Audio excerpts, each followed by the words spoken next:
pioneering men's urban fashion brand, and as the face and brand of that very, very visionary and wonderfully successful line, Kimora was the driving force behind Baby Phat and worked tirelessly to establish it as a premier metropolitan collection. In 2010, Kimora parted ways with Baby Phat and began focusing on her full attention on her Kimora Lee Simmons collection, a line of chic contemporary sportswear designed for the woman that has evolved alongside with her over the past 10 years. And justfab.com, did you see that? I'm gonna get there. All right, showcasing.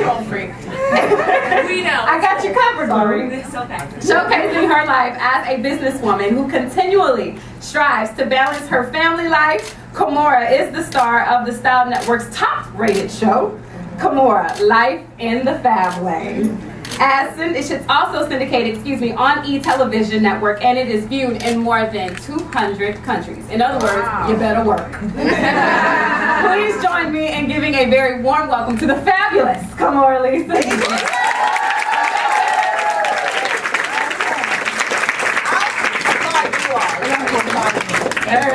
All right, let's get started. No better place to start than at the very beginning. First of all, thank you very much for honoring us with your time. And thank you guys for coming in the rain. Because when I was at my hotel room, I was trying to get ready, and I was like, oh, my hair is going to frizz. And then I needed a scarf, and I didn't have one. And then I had to run from the car to the building. So thank you guys. I know, Briefly, how you got your start as much. Why do you think I was sabotaging? You set me up. Okay. My beginnings as an entrepreneur, that's a long, I don't even know when that was. Well, I started as a model when I was 12 years old, or even younger, in St. Louis, Missouri. And then I went to Paris at 13, and I was discovered by Karl Lagerfeld of Chanel. So that was modeling, and that took me all the way to probably about 21, I think I was, something like that. And I created a fashion line. And so I think that's what first took me into the business of fashion. And I was young, and I was with Russell, and he had created that company. You know, we already said it.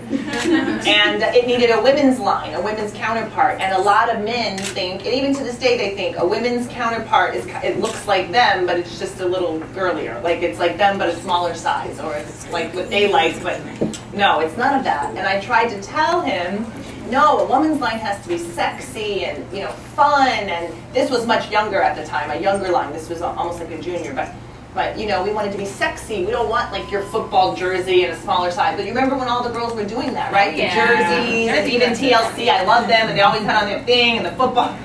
We don't want that. And I knew from my days of modeling all throughout Europe, Paris, and Milan, and Rome, and London, I knew that girls, women, we had it in us to be so much more fabulous. And everything I kept saying, he agreed with. Because you always have to prove yourself. No one wants to hear it at first. You just keep talking.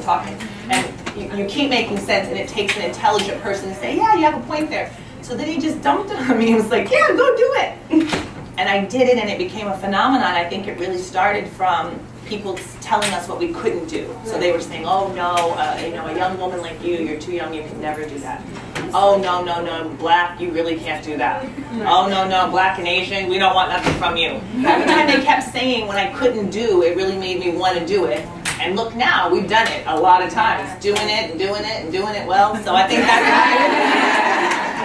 how it started. I mean, I guess on the heels of that, we know that the fashion industry holds its challenges for women, but more specifically women of color. Yes. What are, if you don't mind going a little into detail, what are some of the difficulties that you face, both as a model and then now? Well, even growing up for me, it was I grew up in St. Louis, Missouri, and I'm Asian, a couple of them, and African American.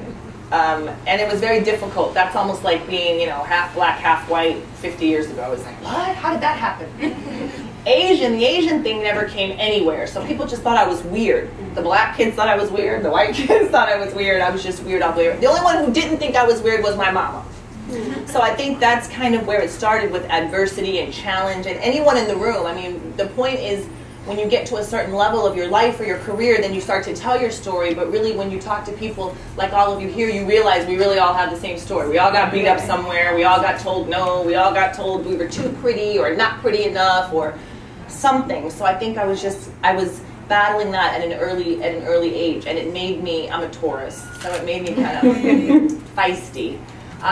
But as I grew up, and throughout the fashion industry and just throughout my career and becoming a businesswoman, it only got tough. It tougher. It didn't get really easier, because then you just had a lot of, it kind of went out of the realm of my small hometown, and it got, you know, bigger.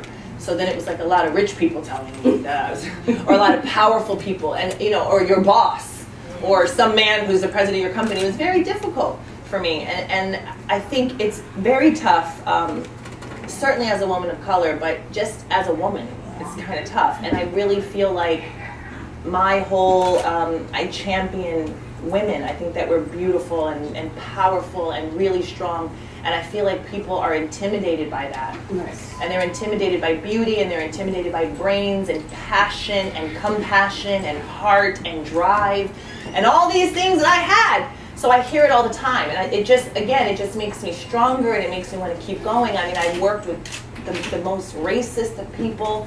I worked with the people who have just said, you know, oh, you're a woman, you're no good. I've worked with people that said, you know, you make more money around here than us guys.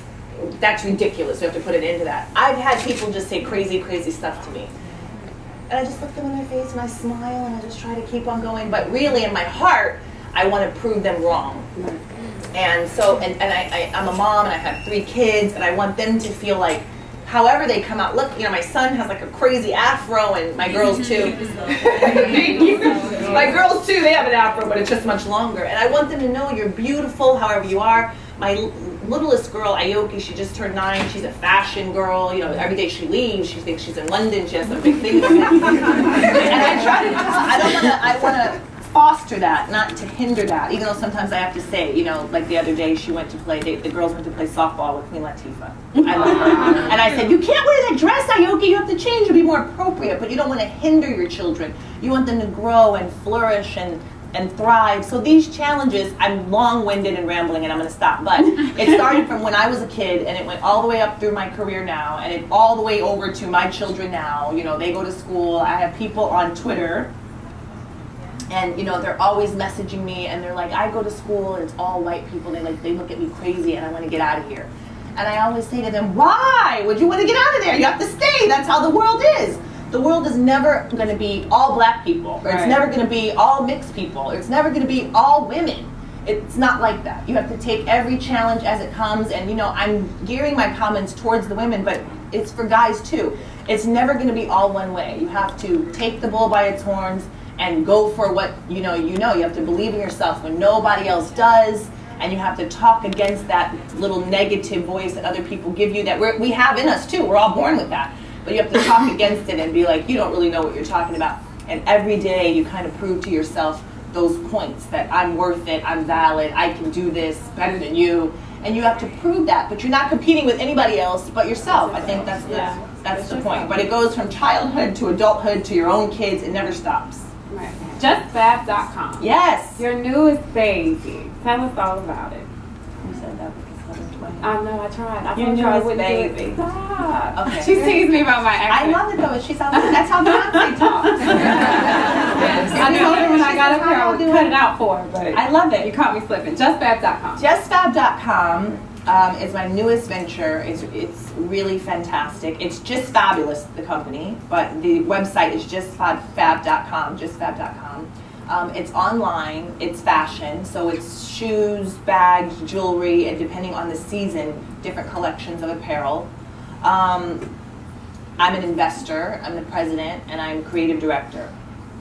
I really think it's fantastic because it's all about technology. It's viral. It's an incredible community online. It really fits what I'm doing in my life, which is moving on to the next stage of my life. So I'm busy. I'm a working mom. You know, I always say I have 2 husbands, an ex and an ex. I have a lot going on. Shopping is the last thing on my mind. And I know everybody thinks you're a shopaholic, but I'm really not. I was, but I'm recovered. Shopping is the last thing. I am up at 5 a.m. I have a baby boy. You know, I have kids. Like, it's too many other things to worry about. So the last thing I do typically is to go into a store, and much less to go into 20 stores and get everything I need. We want things that are more instant, at the palm of our hand, at your fingertips. We want it to be convenient. When I'm up at 5 a.m., I want to shop. I want to get what I need. So JustFab.com has allowed me to reach my consumers and fans who have become my family. I call them Team Fabulosity. It's like a movement, and it allows me to reach them and create a community and do this 24 hours a day. And the point of it is everything online. It's a VIP membership club, so it's like a fashion concierge. So I'm the president and creative director. I design it for you. We have stylists that are the best in the business that I've worked, some of them I've worked with for many, many years, like Jessica Pasteur. So we're putting it all together. We're doing a little profile for you. Well, you tell us what you like, and we put it together for you, your looks, and you have a little boutique, and it's instantaneous. I was alerted that we have a question from our audience. We have questions. Is Global Grind live? They are. They're live. Where are they? And it's about time. Is Russell looking to step up himself? Hi, you guys. I love you. And I said I would say hi to everybody that was at home or wherever you are watching. I love you. Thank you for joining us. How lovely of you to join us. 20 minutes later. There you go. Better late than never, but never late is better. Do we have an audience question? Yes, ma'am. Yes. I have Stand up and say your name and show us how fabulous you are. We have a mic for you, Hi, too. Hi. Hi, Sally. I'm so awesome. Thank you. Okay, sorry. Microphone too. See? You thought it was just me on the spot here today? It was just you. So listen, so I love what you're saying. I have an online business as well, right? And one of the things that I try to get, because I knew last year, yes, online businesses outdid traditional retail businesses for the holiday season. That's right. And one of the things that I try to get women to understand is that you say just what you said. I'm a mom, I have 2 kids, I got a life, I want to have my own personal time. How do you get people to, not that people shouldn't stop going to the malls, I get that. But how do you get people to get out of the grind of like, okay, we're going to go shopping, we're going to drive our car, we're going to spend 3 hours walking around the mall, when literally you can spend a half an hour online, click, click, and you're done. How do you get people to change their mindset? Oh my God, I don't need them to change their mindset at all. You don't need them to do that either. They're busy. They don't have time to be doing all that. Whoever's getting in the car and loading up their 20 kids in the station wagon, let them go. They're going to find you. They need you. That's the whole point of technology. For me, meeting fashion. Or for you, what is your business? It's skincare, health and wellness. So technology meeting beauty or skincare or health and wellness. That's why I'm saying I think it's the way of the future, and obviously from the statistics that you just presented, more women know that than don't know that. Right. We don't mind the ones that are still driving to the store. Let them go. They're going to find us because, you know, everybody now is working, you know, more hours for less money. We're doing 10 more jobs. Everything now is more for less. That goes for time, career, job responsibility, everything. They will find us. But the technological part of it is kind of that you watch your customer, you see what they do, you get to know them, you go where they go, you know, you do strategic advertising so that you're speaking to that audience that wants to talk to you. But you definitely don't have to chase anybody. It comes to you. And you said that already. You said statistics show a year ago, and that's why you started your business. So let them drive on off, and they'll have a tired, long day and still come home. And if it's not them, their kids are going to be doing it. Someone else is going to be wanting it. Everything now is at our fingertips. We don't need to chase it. They chase us. I love her. Thank you. Good luck. On the heels of what you just said about technology, you're a mogul, you're a mom, you're a wife, you're a very, very busy woman. So how does mobile smart technology help you manage your very fabulous life?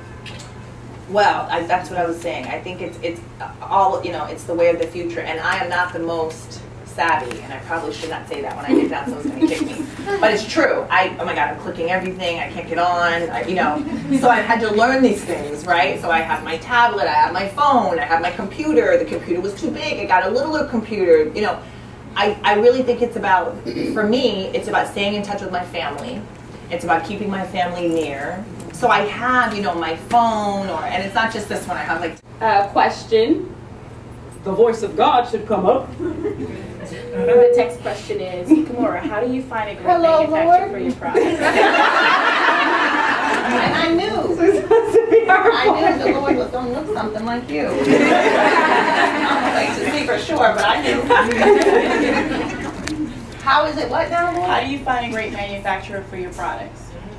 Oh, how do I find a great manufacturer for my products? See, that's tough. That's a tough one, and I will not lie.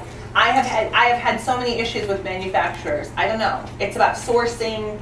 It's about surrounding yourself with great people that know a little bit more about it than you do. I have had people, oh my gosh, it's about quality control, right? It's about so many things. Don't sign your life away. Do your research. It's a lot. It takes investment. Go places where they know what they're doing. So I cannot go and have my jeans made by someone who does toothpaste, or people ask me this all the time. I think it's really about doing your research. I think it's about outreach, getting the proper outreach. I think it's about watching your product at all times, because you will let things go into the hands of someone else and they will do something totally different with it in terms of quality or look or design. It's not what you wanted.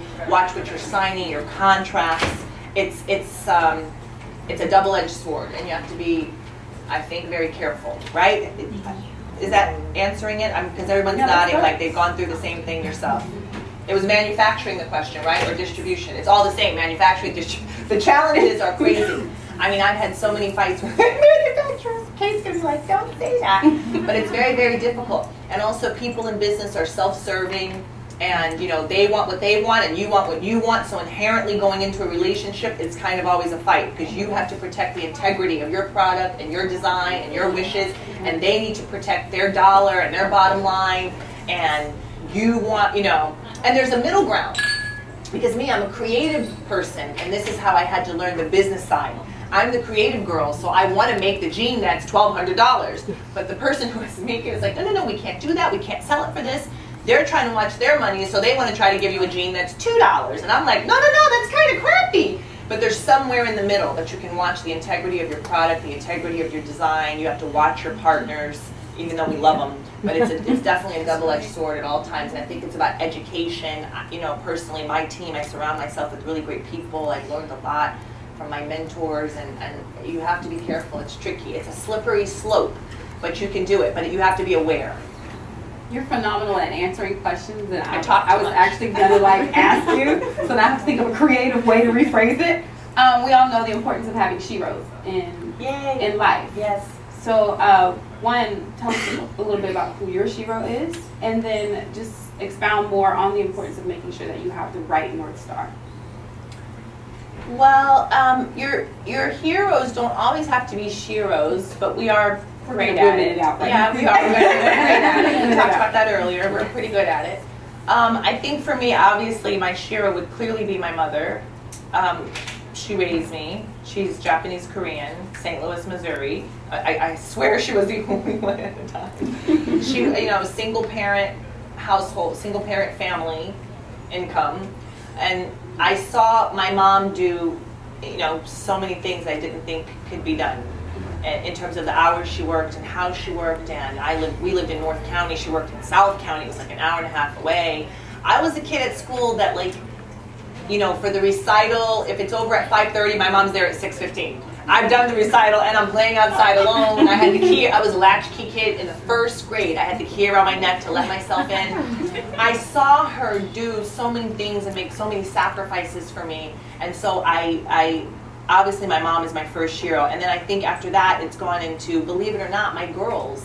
Because I'm a mother, and so now I see life through their eyes, or I want to help create a world through their eyes that is acceptable to me and to them. And so I really think for me it's about my mom and my girls, but I could also give other heroes like Diana Ross or Patti LaBelle that I love, or great inspiration. But really I think it starts kind of at home or in your community, or really within your family. That's very beautiful.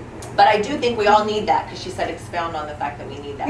We need someone, and it doesn't necessarily have to be a woman, it doesn't have to be your shero, but it has to be a mentor, someone that you can trust, that you can lean on, that you appreciate their wisdom and their guidance. It doesn't even have to be somebody that you know. It could be someone that you see, that you watch their movement and study it. I think for anything that you want to do, you have to study the movement and know it really well, inside and out, whether that's fashion or modeling or beauty or manufacturing or distribution. You kind of have to know the ins and outs really well. You cannot be a fool, or you will be taken for a fool. Right.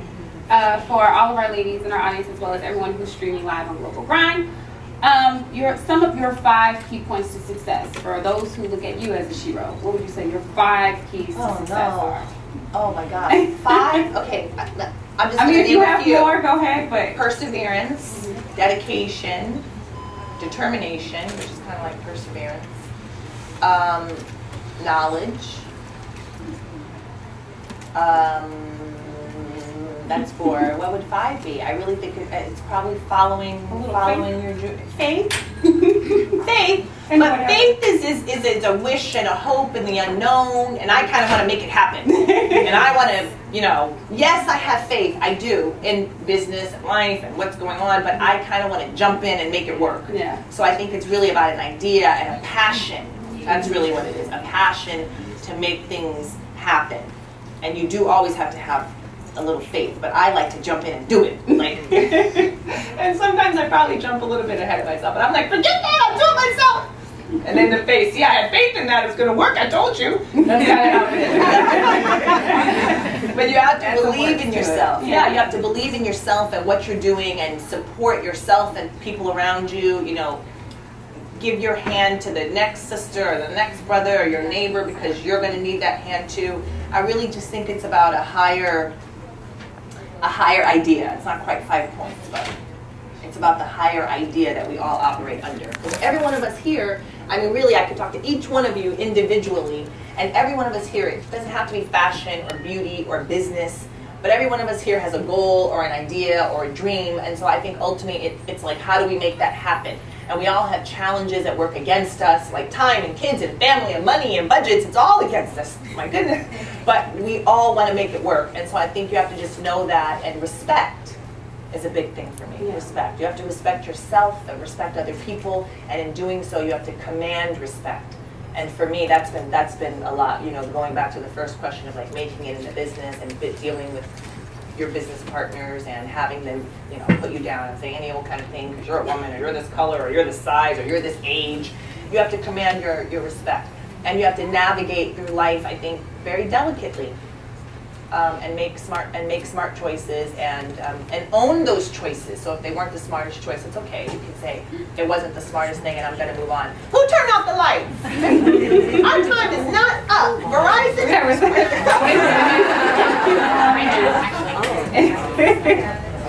We got it? We'll keep the party going. Should we keep the party going or should we wait? Yeah.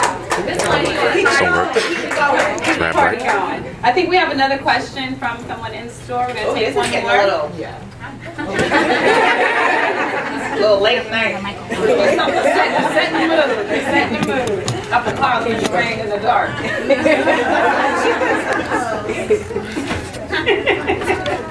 What's our next question? Oh, tell us your name, what you do. Oh, see? I'm Marcia Cole, and I'm the editor and the founder of AmberMag.com, which is an online beauty and fashion. Online. Exactly. Woo, we're all online, see? So my question to you as an entrepreneur is, what was the biggest error do you believe that you made in starting out, and what was the lesson that you learned from it that compelled you to, go even bigger and harder? I don't like to make mistakes, but we all do. And like I said before, I am a Taurus, which means I don't like to admit the mistakes. But I told you that we have to do that. I don't know about early on, but I think one, I wouldn't necessarily say a mistake, but it was a challenge and it was a learning experience, is when me and Russell built our brand, which was Fat Fashions, Baby Fat and Fat Farm, and then we sold it. And then we stayed on as partners of the brand and executives of the brand, and then different things started to happen. And so I would definitely say, and I didn't even want to sell, I was very close to it and attached to it, which is another thing you cannot be. You cannot be attached in business. You have to be only so attached that it drives you to go every day. But when you get to a point, where when I come in and I say, I want this, and I'm going to give you all this, and I'm going to take your .com, let it go. Because that's why you create it. It's like a child. You create things, you grow things, and there comes a time when you have to let them go. It's happened to everyone. Harvey Weinstein at Miramax. It's happened, So you have to be able to evolve and change and grow. But I do think when it comes to selling a company or something that you built your baby, be aware, you know what I mean? It's not only about the dollar. That is a big thing, but it's not only about that. It's about making smart decisions, and it's about aligning yourself with partners who believe in your vision and who kind of get you. I think that makes successful partnerships in the you know, for the future. So in our case, we're done with that.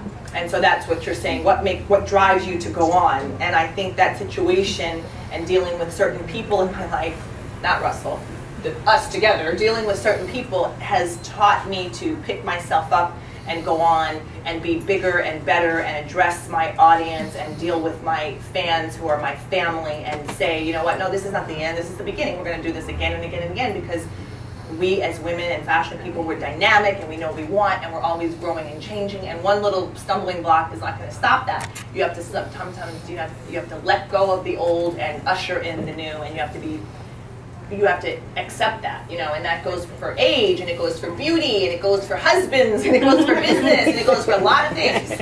Own it. You have to accept that, build it up and grow and go on, and don't be tarnished by it. You know, use everything as an experience to make you better. Nothing is a mistake unless you fall flat on your face and you don't get back up. Otherwise, it's just like, oops, I kind of tripped and fell, but I'm going to use it to make me better. And I think that's what we've done. And so when you say, you know, how did you recover from that? You never know what tomorrow will bring, but I do think right now I'm striving to be the best that I can be right now. Now, hopefully 10 years from now, something else I'm going to be talking to you about.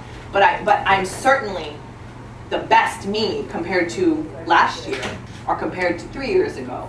And I think that's the whole idea of what you want to be. And you know, look, for example, just one little example. You know, my ex-husband, yeah, we broke up. It was traumatizing. I was like, oh my God, I'm a statistic. You know, and now look at us later. We're best friends. We have our business. We have our family. So that's just one example of how you go on and you're better. And we're still together. He emailed me and said, I'm coming over for Thanksgiving dinner. I said, I didn't even know we were having a party. He said, well, yeah, you are now. So, okay. But you always want to make and create the best version of yourself, and no obstacle is too big or small that you cannot recover. And I talk to people about that all the time, not just in business, but in life. You know, I talk to people who have been abused. I talk to people who have, women that have been, you know, raped. I go all over the world. I see people in Africa who don't have food, they don't have clean water. I mean, really, when you think of your challenges and then you put it in context with someone else, we all can pick ourselves up and move on. And be, you know, my husband was homeless, Jaimin, for many, many years, and he is now a multiple Academy, you know, nominated actor. So you pick yourself up and you move on, and you do it with grace, and you do it with a smile, and sometimes you want to like flip the bird behind the back, but you don't need to do that. You just need to focus on yourself and go on, and you create an atmosphere that is bigger and better, or like I always say, onward and upward. You keep going. Right. We're going to take one more